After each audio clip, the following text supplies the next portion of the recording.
या कार्यक्रमाचे प्रायोजक प्रिजो कन्स्ट्रक्शन्स लातूर, बांधकाम व्यवसायातले एक विश्वसनीय नाव. नमस्कार, मी गोपाळ कुलकर्णी. द रिंगण लाईव्हच्या बेधडक चर्चेमध्ये पुनश्च एक वार स्वागत. शिवाजी कोण होता, इतिहास, विचारधारा आणि राजकारण या अनुषंगाने आजच्या विशेष भागामध्ये आपण चर्चा करणार आहोत. चर्चा करण्यासाठी माझ्यासोबत आहेत द रिंगण लाईव्हच्या मुख्य संपादक पाटील सर, राजू पाटील सर. आपलं मनापासून स्वागत आहे. धन्यवाद गोपाळराव, आपले स्वागत आणि आपल्या हजारो प्रेक्षकांचं स्वागत. छत्रपती शिवाजी महाराज हे महाराष्ट्राचे आराध्य दैवत, पण त्यांच्या इतिहासाच्या मांडणीवरून पुन्हा एकदा वादाचे वादळ निर्माण झालेले आहे. शिवाजी कोण होता हे कॉम्रेड गोविंद पानसरे यांनी 1987 मध्ये लिहिलेले पुस्तक. हे ज्यावेळेस पहिल्यांदाच प्रकाशित झाले, या छोट्याशा पुस्तकाने छत्रपती शिवाजी महाराजांकडे पाहण्याचा एक नवा आणि वस्तुनिष्ठ दृष्टिकोन समाजाला दिला. बरोबर. अनेकदा शिवाजी महाराजांना केवळ गो ब्राह्मण प्रतिपालक किंवा विशिष्ट धर्माचे रक्षक म्हणून मानले जाते, परंतु पानसरे यांनी पुराव्यासह ते रयतेचे राजे होते. त्यांनी महाराजांच्या प्रतिमाला धार्मिक चौकटीतून बाहेर काढण्याचा प्रयत्न या पुस्तकातून केलेला आहे. परंतु अलीकडे एका महाभागाने एक या पुस्तकावर टिप्पणी करून जे वादळ निर्माण केले आहे त्या संदर्भात आपण चर्चा करूया. तर माझा थेट पहिला प्रश्न असा आहे पाटील सर, की कॉम्रेड गोविंद पानसरे यांनी हे पुस्तक लिहिण्यामागे नेमकी ऐतिहासिक पार्श्वभूमी काय होती? गोपाळराव, अत्यंत महत्वाचा हा विषय आणि बरं झालं म्हणजे तुम्ही महाभाग असं म्हणालात, पण ते महाभाग म्हणजे बुलढाण्याचे महाभाग. बुलढाण्याचे नाव तर गेले, बुलढाण्याचे सन्माननीय, आदरणीय, परम आदरणीय आमदार संजय गायकवाड, त्यांच्यामुळे हा विषय चर्चेला आला. बरं झालं, चांगलं झालं, त्यांचं अभिनंदन करायला पाहिजे. महाराष्ट्रातल्या तमाम बहुजनांना निदान त्यानिमित्तानं या पुस्तकाची पुन्हा आठवण होईल, या पुस्तकातल्या विचारांची पुन्हा आठवण होईल आणि आपला राजा छत्रपती शिवराय हे नेमके कसे होते, कोण होते, त्यांनी काय केलं, याचा पुन्हा एकदा ज्याला आपण काय म्हणतो उजाळा किंवा उजळणी ज्याला आपण म्हणतो इतिहासाची उजळणी, ती या निमित्तानं पुन्हा एकदा ही उजळणी होईल. गोपाळराव, कॉम्रेड गोविंद पानसरे यांची ही पुस्तिका, खरं म्हणजे आपण याला पुस्तक म्हणण्याऐवजी ती 100 पानाच्या आत असल्यामुळे आपण त्याला पुस्तिका असं म्हणतो. हे खरं म्हणजे त्यांच्या व्याख्यानाचाच हा एक लिखित स्वरूपाचा दस्त आहे. त्यांची ठिकठिकाणी जी छत्रपती शिवरायांच्या संदर्भामध्ये व्याख्यानं व्हायची, त्या व्याख्यानाचं ते लिखित स्वरूपामधलं तो व्याख्यान आहे शिवाजी कोण होता. पहिल्यांदा एका गोष्टीचा खुलासा करून आपण पुढे जाऊ, की या बुलढाण्याच्या आमदार महोदयाने त्या प्रकाशकाला शिव्या देऊन, काहीतरी घाणेरड्या शिव्या देऊन, अर्धरो बोलतो का रे वगैरे, काय महाराजांचा उल्लेख अर्धरो करतो का, तर या लोकांना कळायला हवं की छत्रपती शिवाजी महाराज यांच्या नावातच मुळात आदर आहे. आणि शिवा कोण होता अशा पद्धतीचं पुस्तक लिहिलं गेलं नाही. शिवाजी कोण होता अशा पद्धतीचं पुस्तक लिहिलंय आणि त्याच्या पाठीमागं आदरार्थी जी लागलंय. जुन्या सांप्रत काळामध्ये नावाच्या भोवती आदरार्थी शब्द जी लावला जातो. आजकाल जसं राव लावलं जातं ना, तसं त्या काळामध्ये जी लावलं जातं. मग उल्लेख करत असताना बघा आपण मुंबाजी उदाहरणार्थ, तानाजी उदाहरणार्थ, किंवा तुमचे ते संताजी आहे की नाही, धनाजी अशा स्वरूपाचे जी हे आदरपूर्वक आहे. धना नाही, धनाजी. किंवा छत्रपती संभाजी महाराजांचा उल्लेख करताना आपण छत्रपती संभाजी महाराज असं म्हणतो, पुढे संभाजीच म्हणतो, संभाजी राव महाराज असं आपण नाही म्हणत.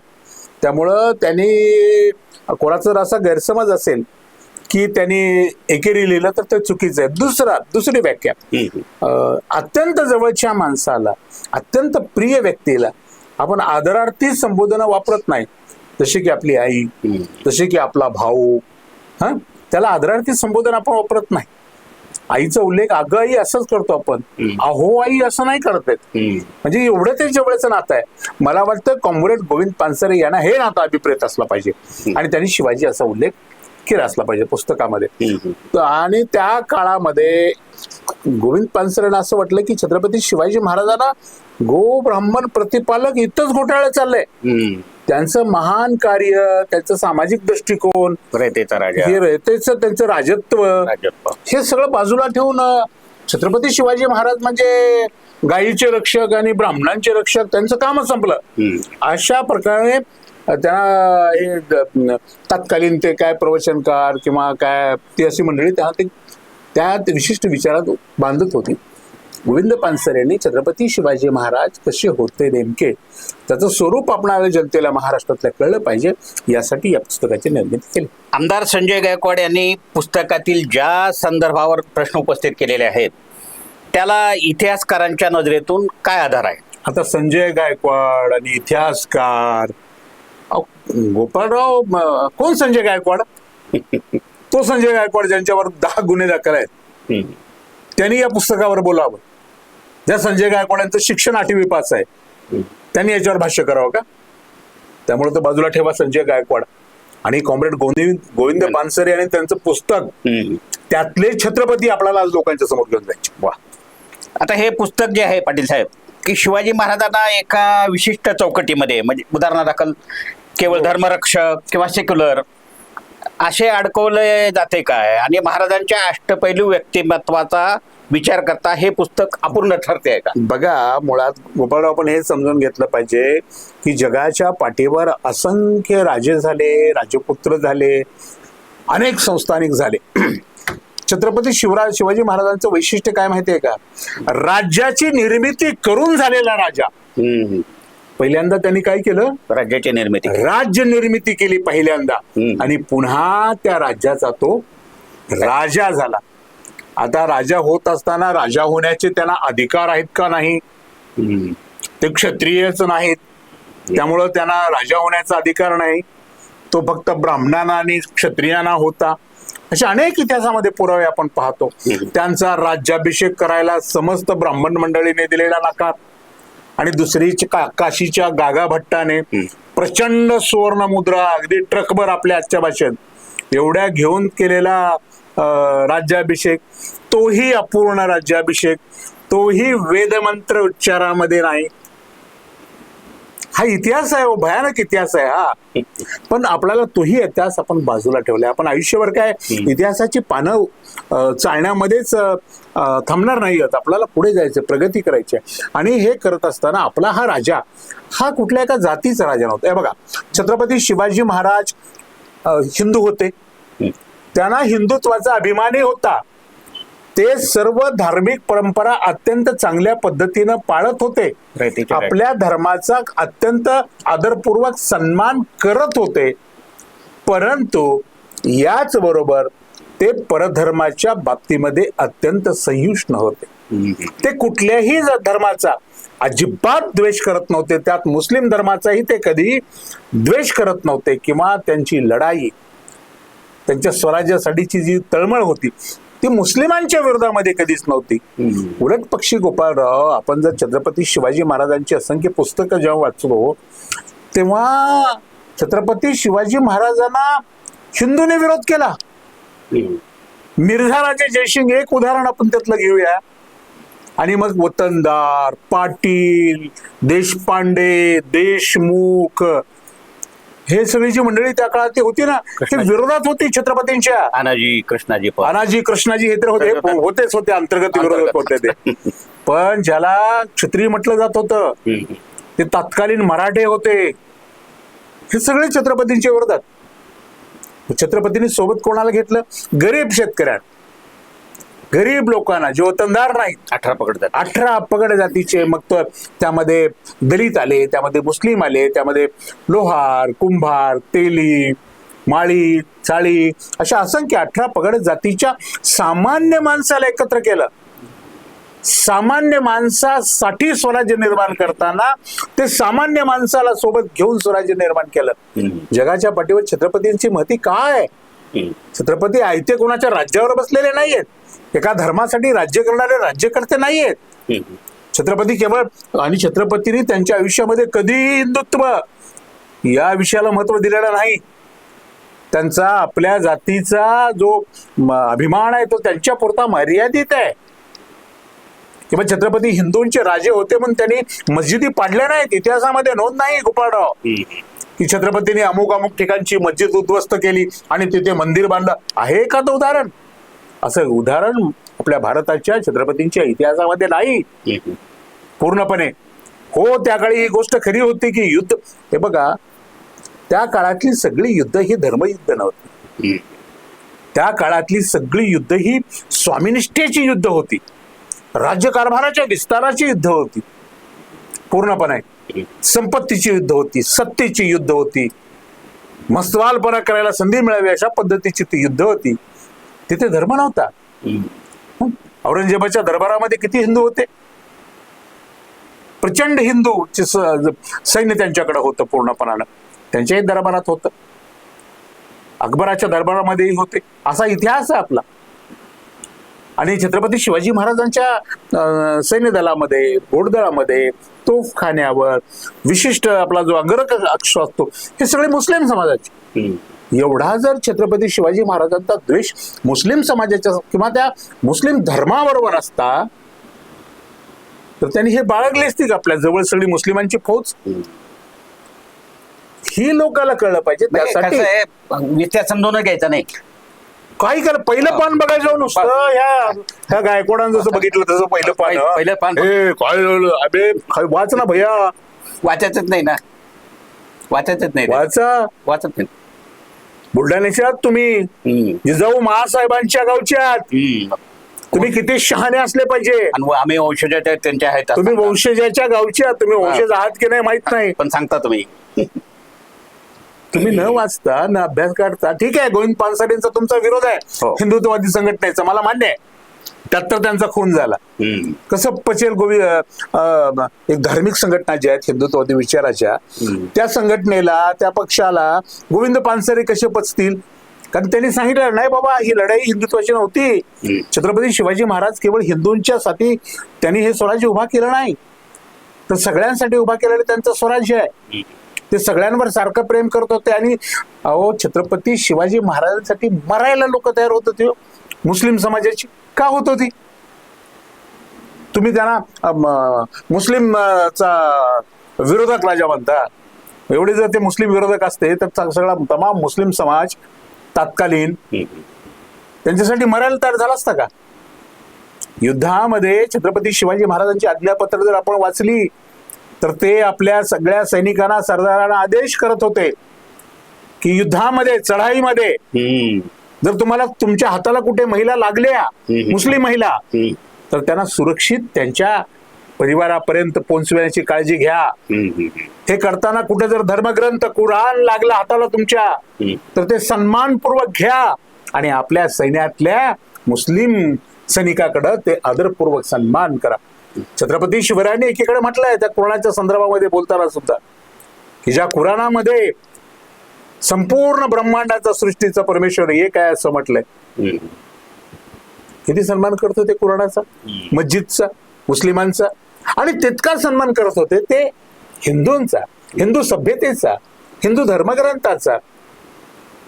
तुम्ही खोटं नाटक काहीतरी पसरून छत्रपती शिवाजी महाराजांना बघा. गोपाळराव, त्याच पुस्तकात एके ठिकाणी असं म्हटलं गोविंद पानसरेंनी की महाराजांचं कौतुक, महाराजांचं नेतृत्व, महाराजाबद्दलचा आदर हा जगभरात आहे. परंतु अशा काही संघटनांनी, हिंदुत्ववादी वगैरे, त्यांना असं संकुचित करत पहिल्यांदा महाराष्ट्रात आणलं. छत्रपती शिवाजी महाराज म्हणजे महाराष्ट्राचे आणि मराठ्यांचे, त्यांच्या जयंत्या महंत्या वगैरे काही त्यांनी सुरू केलं. पुढे काय झालं म्हणतात गोविंद पानसरे, महाराष्ट्राचे, पूर्ण महाराष्ट्राचे तुम्ही ठेवलं नाही, महाराष्ट्रातल्या क्षत्रियांचे बी ठेवलं नाही, महाराष्ट्रातल्या फक्त हिंदूंचे. असं करत करत तुम्ही छत्रपती शिवाजी महाराजांना संकुचित करताय, त्याला मोठे करत नाहीये तुम्ही. आणि हा विचार देणाऱ्या लेखकाचा, विद्वानाचा खून. अनेक दशकापासून वाचल्या जाणाऱ्या शिवाजी कोण होता या पुस्तकावर आत्ताच का प्रश्न उपस्थित केले जात आहेत? यामागे काही राजकीय समीकरणे किंवा ध्रुवीकरणाचा प्रयत्न आहे का? संजय गायकवाड हा काय ध्रुवीकरण करण्याच्या लायकीचा, क्षमतेचा आमदार नाही. काय घडलं, तो इव्हेंटेड माणूस आहे. त्याला कसं आहे, प्रचंड पैसा आहे, प्रचंड पैसा आहे. माणसांची गुंडगिरी, दादागिरी करणाऱ्या मोठी फौज त्याची बुलढाण्यामध्ये त्यांच्याकडे आहे. दुसरा त्यांचा नेता एकनाथ शिंदे आहे, आमदार आहेत, त्यांना संविधानिक संरक्षण आहे.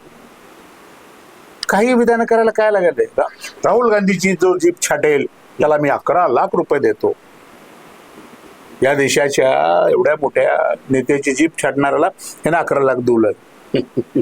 अलग लक्ष म्हणजे या माणसाची काय, किंवा त्याच्या जीवनामध्ये काही कमी जास्त झालं म्हणून वेटरच्या थोबाडीत बनवण्यावर लुंगीवर अंडर पेट्रोल जाऊन मारणारा हा मनुष्य ह्याच्यामध्ये आमदार निवासच्या कॅन्टीन ध्रुवीकरण करतोय. कॅन्टीन मध्ये ध्रुवीकरण करण्याचा 8वी पास माणूस आहे, हे ध्रुवीकरण करतोय. त्याला फक्त इव्हेंट करायचा होता. त्याला माहित होतं आपण असं काहीतरी बोललो याची चर्चा महाराष्ट्रभर होईल, आपली पब्लिसिटी होईल, आपल्यावर बयस होतील का. आता बघा ना, म्हणजे पब्लिसिटी असल्या 8वी पास माणसाच्या थोतांड विधानावर तुम्ही आम्ही बसलो का नाही डिबेटला, त्याने आपल्याला कामाला लावलं का नाही त्या माणसानं, यात त्याला आनंद आहे. अशी ती परिस्थिती आहे पूर्णपणे. तरी सुद्धा महाराष्ट्रातल्या बहुजनाला छत्रपती शिवाजी महाराज अत्यंत थोड्या वेळामध्ये कमी शब्दामध्ये जर समजून घ्यायचे असतील तर त्यांनी फक्त कॉम्रेड गोविंद पानसरे यांचं जे पुस्तक आहे शिवाजी कोण होता एवढंच वाचावं. जे शिवाजी कोण होता हे प्रामाणिकपणानं वाचतील शांत डोक्याला, त्यांना संपूर्ण छत्रपती कळतील. अहो, छत्रपतींची शेतकऱ्यांच्या बद्दलची काय भावना होती. हो, त्याच्या भाजीच्या देठालाही हात लावाल तर ते असं आदेश छत्रपती भाजीच्या देठाला हात लावत नव्हते. आणि आता आपल्या महाराष्ट्राचे राज्य शेतकऱ्याच्या जमिनी उद्ध्वस्त करतायत. शक्तीपीठाच्या नावाखाली प्रचंड हजारो एकर उद्ध्वस्त त्यांची कुटुंब करतायत आणि सांगतायत आम्ही छत्रपती शिवाजी महाराजांचे आहोत. रांजाच्या पाटलाला तो आगावपणा केला, त्याने एका महिलेवर बलात्कार केल्याची बातमी कळल्याबरोबर त्याच्या मुसक्या बांधून पुण्याला त्याला छत्रपती शिवरायांनी घेऊन गेलं आणि हत्तीच्या पायाखाली देऊन त्याचे तुकडे तुकडे तुकडे पूर्णपणाने केले. आज आमच्या किती महिला भगिनीवर बलात्कार होतात. काय करतोय या राज्याचा राजा? छत्रपतींचं नाव घेतात तुम्ही पूर्णपणानं. तुम्हाला अधिकार तरी आहे का छत्रपतींचं नाव घ्यायचा? खरं सांगू का गोपाळराव, महत्वाचं विधान करतोय. या राज्यातल्या एकाही हिंदुत्ववादी संघटनेच्या कार्यकर्त्याला छत्रपती शिवाजी महाराजांचं नाव घेण्याचा अधिकार नाही. कारण राजा त्यांचा नाहीच आहे, त्या विचाराचा नाहीच आहे. राजा कसा असं चौकटीत कोणाला तरी एका जातीला एका धर्माला घेऊन चालणार आपला राजा नव्हता. आपला राजा सगळ्याला घेऊन चालणारा राजा, रयतेचा राजा होता. आणि या पुस्तकात उल्लेख केलेल्या छत्रपती शिवाजी महाराजांच्या मुस्लिम सैनिकांचा आणि सरदारांच्या भूमिकेवर हे संजय गायकवाड यांनी जे प्रश्न उपस्थित केले आहेत ना, ते त्याला ऐतिहासिक काही दस्तावेज आहेत का काही? गोपाळराव, संजय गायकवाडाला प्रश्न उपस्थित करणार?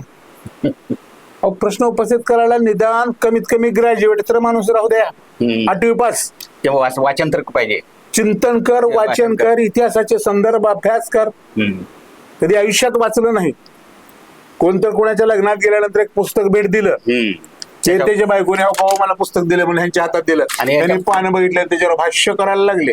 नाही, पानं तर जाऊ द्या, पानं चालले नाही तिने, नुसतं वरचं मुखपृष्ठ बघितलं आणि पारा चढलाय. रात्री 1 वाजता फोन केला कमाल त्या प्रकाशकाला. आणि छत्रपती शिवाजी महाराजांचा अत्यंत अपमानजनक महाराजांचाच अपमान केला संजय गायकवाड. ते भाषा म्हणजे या राज्याच्या मुख्यमंत्र्याला थोडी जरी छत्रपती शिवाजी महाराजांच्या बद्दल जर कळवळ असेल, प्रेम असेल, तर त्यांनी पहिल्यांदा संजय गायकवाडला अटक केलं पाहिजे, पक्षातून हकालपट्टी केली पाहिजे. एकनाथ शिंदेनी आणि या दोघांनी.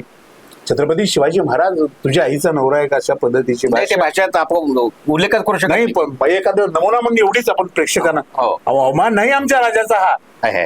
छत्रपती शिवाजी राजांचा अवमान करणाऱ्या या संजय गायकवाडला तातडीने अटक केली पाहिजे. या राज्याच्या मुख्यमंत्र्यांनी जर अटक नाही केली तर या राज्याच्या मुख्यमंत्र्यांनी पुन्हा कधी छत्रपती शिवाजी महाराजांचं नाव घेऊ नये, ही गरज आहे गोपाळरावांची.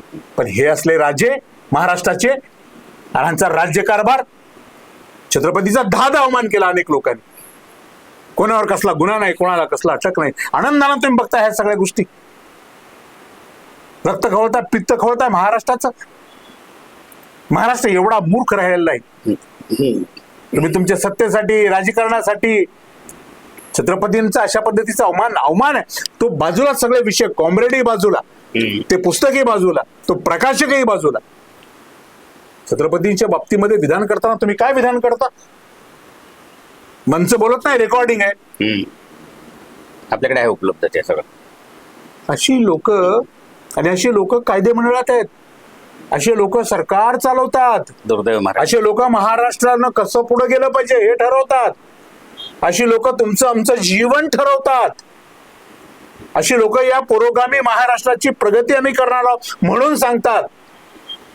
आणि तुम्ही आम्ही दुर्दैवी 7 जन्म पाप पुण्य आहे की नाही मला माहित नाही, मी मानत नाही, पण काहीतरी आपण बी 7 जन्मी पाप केलं असलं पाहिजे. अशा राज्यात नागरिक म्हणून आपण आनंदानं खातोय जगतोय. अशी परिस्थिती आहे ना आपली. वेदना नाही आपल्याकडं, संवेदना नाही आपल्याकडं.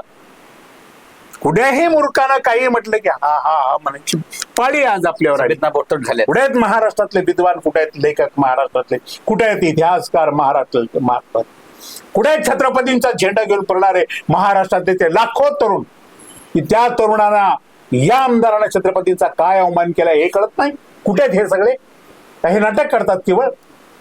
जयंतीच्या दिवशी हातात झेंडा घेऊन नाचल्यानंतर छत्रपतीचा खरा मावळा म्हटलं जातं. या गोष्टी महत्वाच्या आहेत गोपाळराव. हे महाराष्ट्राचं दुर्दैव. कॉम्रेड पानसरे यांनी महाराजांची कुलवाडी भूषण आणि शेतकऱ्यांचा राजा ही प्रतिमा मांडली आहे. ही मांडणी आजच्या काळात काही राजकीय पक्षांच्या गैरसोयीची वाटते का?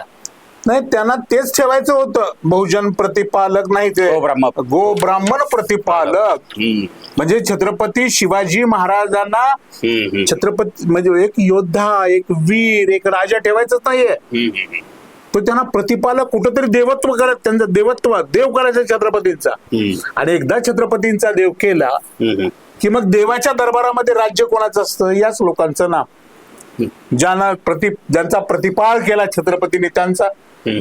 त्यामुळे बहुजनांना महाराजांपासून दूर करण्यासाठी, या राज्यातल्या विविध जाती धर्माच्या लोकांना महाराजापासून दूर करण्यासाठी, या राज्यातल्या दलितांना महाराजापासून दूर करण्यासाठी अशा पद्धतीचे शब्दप्रयोग केले. गो ब्राह्मण प्रतिपालक. राजा हा कुळवाडी भूषण होता. शेतकऱ्यांचा राजा होता, गरिबांचा राजा होता, बहुजनांचा राजा होता, मुस्लिमांचा राजा होता, दलितांचा राजा होता, गरिबांचा राजा होता. आणि हा स्वतःच्या जातीतल्या वतनदाराबरोबर लढला, पाटलाबरोबर लढला. हा इतिहास झाकून नाही ठेवला पाहिजे, हे सांगितलं पाहिजे. छत्रपतींचा जेवढा विरोध या सगळ्या प्रवृत्तीने केला दिल्लीच्या सत्तेनं, तेवढाच विरोध महाराष्ट्रातल्या लोकांनी केला ना. बहुजन ज्याला म्हटलं, किंवा जे वतनदार होते, पाटलं होते, लोकांना लुटायचे, खायचे लोकांचं. अनेक ठिकाणी अनेक परगण्यावर स्वतः येऊन दादा होऊन बसलेली ही लोक, यांना छत्रपतींचा हा कारभार आवडत नव्हता. त्याच्यापेक्षा औरंगजेब चांगला, तसं वाटत होतं. ह्या सगळ्या हिंदूच होते ना हे सगळे. किंवा मिर्झा राजा जयसिंग हा नोकर हिंदूच होता ना. बरोबर, सगळे हिंदूच होते की हिंदूच छत्रपतींच्या विरोधात लढले ना. मुस्लिम तर लढले, परंतु जात हा इथं मुद्दा नाहीये. इथं स्वामीनिष्ठा हा महत्वाची गोष्ट आहे. साम्राज्य विस्तार हा महत्वाची गोष्ट आहे पूर्णपणे. राज्य मिळवणे, किल्ले मिळवणे, जमिनी मिळवणे, वतन मिळवणे हा हेतू होता. धर्म हा हेतू नव्हता. आणि देवळं पाडली म्हणजे त्याचं धार्मिक नुकसान करणं हा हेतू नव्हता. त्या काळामध्ये जी देवळं होती ती संपत्तीची मोठी केंद्र होती. प्रचंड धन आणि दौलत असायची देवळामध्ये. आणि ती धन दौलत संपत्ती लुटण्यासाठी देवळांचं नुकसान केलं जात होतं पूर्णपणाने. पण आम्ही समर्थन करत नाही त्याचं. त्यातल्या देवळं पाडली, आपला दौलत अशा पद्धतीचा आपला भाग आता छोटा वेगळा विषय आहे. विषयांतर नकोय आपल्याला त्यामध्ये करायचं. तुम्ही महाराष्ट्राची फसवणूक करू नका. महाराष्ट्राच्या बहुजनाच्या लेकरांना योग्य इतिहास सांगा. आणि तुम्हाला जर योग्य इतिहास सांगायचा असेल छत्रपती शिवाजी महाराजांचा, तर मी जाहीर आवाहन करेन गोपाळराव, आपल्या डिबेटच्या कार्यक्रमामध्ये एवढं एक पुस्तक वाचा, संपला विषय. पाटील सर, आपण हे शिवाजी कोणाचं हे पुस्तक वाचलेलं असेल, पण कालच्या प्रकाराबद्दल एकंदर ते शिवीगाळ एकंदर प्रकरण जे पण, तर तुम्हाला काय भाष्य करायचं त्याच्याबद्दल? काहीच नाही. देवेंद्र फडणवीसांनी यावर बोललं पाहिजे. एकनाथ शिंदेनी यावर बोललं पाहिजे. माफी मागितली पाहिजे या दोघांनी, महाराष्ट्राची आणि छत्रपती शिवाजी महाराजांची. रायगडावर जाऊन या उपमुख्यमंत्र्यांनी माफी मागितली पाहिजे की आमच्या या आमदाराने छत्रपती शिवाजी महाराजांचा अवमान केला. महाराष्ट्राची माफी मागतो. ती बी महाराष्ट्राची म्हणजे केवळ महाराष्ट्रातल्या समस्त हिंदूंची म्हणू नका, अजून तिथं अजून शब्द प्रयोग करतात. संपूर्ण महाराष्ट्राची, बहुजनांची, शेतकऱ्यांची, गरिबांची, सर्व जाती धर्माची तुम्हाला माफी मागायला. तर हा आमचा राजा सर्वांचा राजा होता. किती तुम्ही सांगण्याचा प्रयत्न करा की तो हिंदूंचा राजा होता, मान्य होणार नाही महाराष्ट्राला. इतिहासामध्ये तसे सज्जड पुरावे उपस्थित आहेत आणि उपलब्ध आहेत की हा राजा सर्वांचा राजा होता. सर्वांना सोबत घेऊन त्याने स्वराज्याचं स्वप्न हे साकार केलेलं आहे, स्वप्न आहे.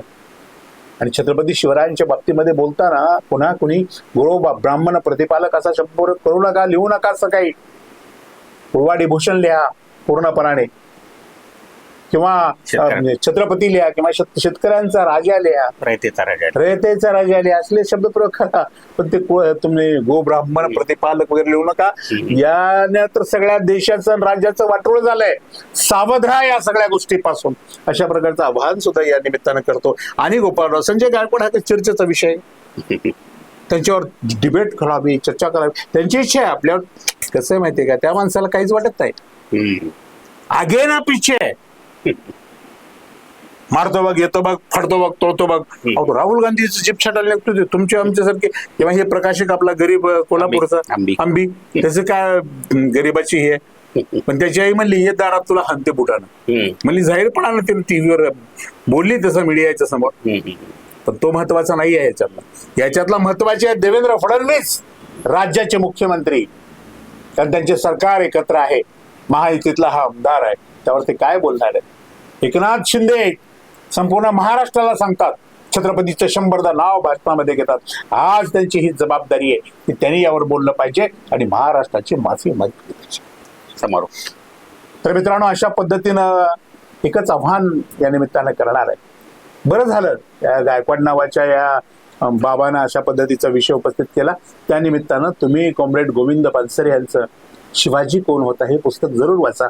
त्यात तुम्हाला छत्रपती एवढ्या सहज, सोप्या, सुंदर शब्दामध्ये कळतील की हा आमचा राजा किती बारीक बारीक छोट्या छोट्या गोष्टीचा विचार करणारा, जनतेच्या कल्याणाचा विचार करणारा, सर्व जाती धर्माचा विचार करणारा, सर्व जाती धर्माच्या धार्मिक स्थळांचा विचार करणारा, मंदिरांचा विचार करणारा, मस्जिदीचा विचार करणारा, गुरुद्वारे असतील तर त्याचा विचार करणारा, चर्चचा विचार करणारा, हा किती मोठा राजा होता आपला, सर्वांच्या हिताचा राजा होता. छत्रपती शिवाजी महाराजांसारखा राजा पुन्हा या पृथ्वी तलावर होणे नाही, हा राजा समजून घ्या. या राज्याचा व्यवस्थितपणे अभ्यास करा. चुकीच्या लोकांचं ऐकू नका. राजकारणाच्या क्षेत्रामध्ये काम करणाऱ्या लोकांच्या बहकाव्यामध्ये येऊन कृपा करून येऊ नका. अशा प्रकारचं आव्हान या निमित्तानं आम्ही करतो. पुन्हा एकदा कॉम्रेड गोविंद पानसरे यांचं हे पुस्तक महाराष्ट्राने वाचावं अशा पद्धतीचं आवाहन करतो. आणि आज एका महत्वाच्या विषयावर गोपाळराव तुम्ही चर्चा घडवून आणली, तुमचंही मनपूर्वक आभार व्यक्त करतो. अशाच महत्वाच्या विषयावर रोखोक भाषा ऐकण्यासाठी पाहत रहा रिंगण लाईव्ह, आवाज महाराष्ट्राचा.